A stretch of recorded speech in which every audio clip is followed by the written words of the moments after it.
Tipe kami sanapulitin laliswa ang data kita sunod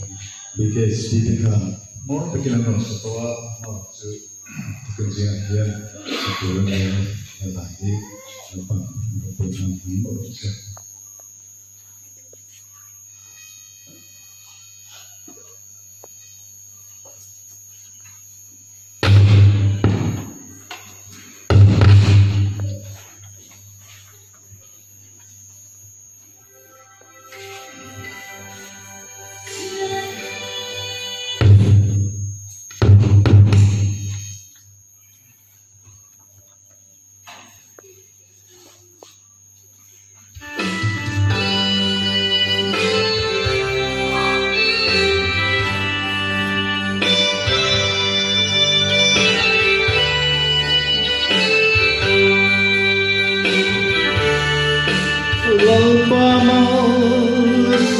Don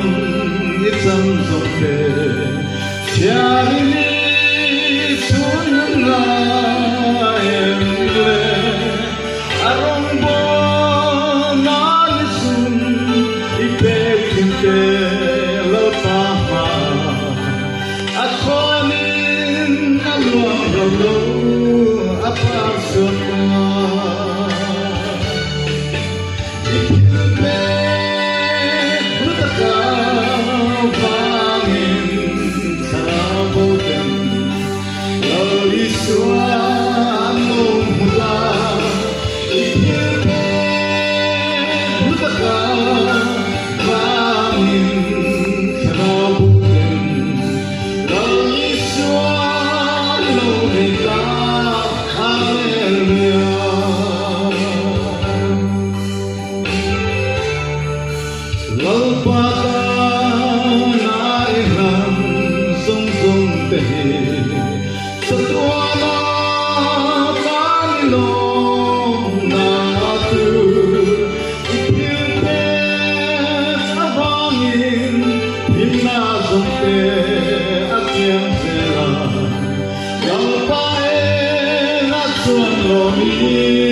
Cây sông lâu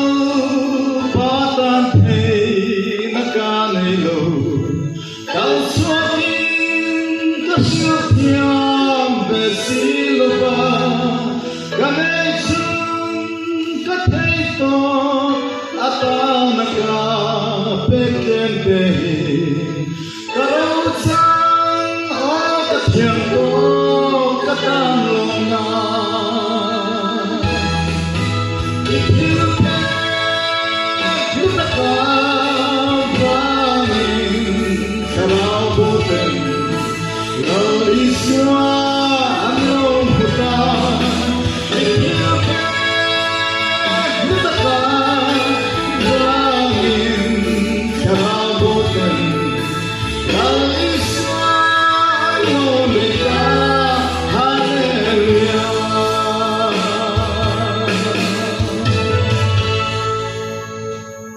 Nabang Rupinan Sambase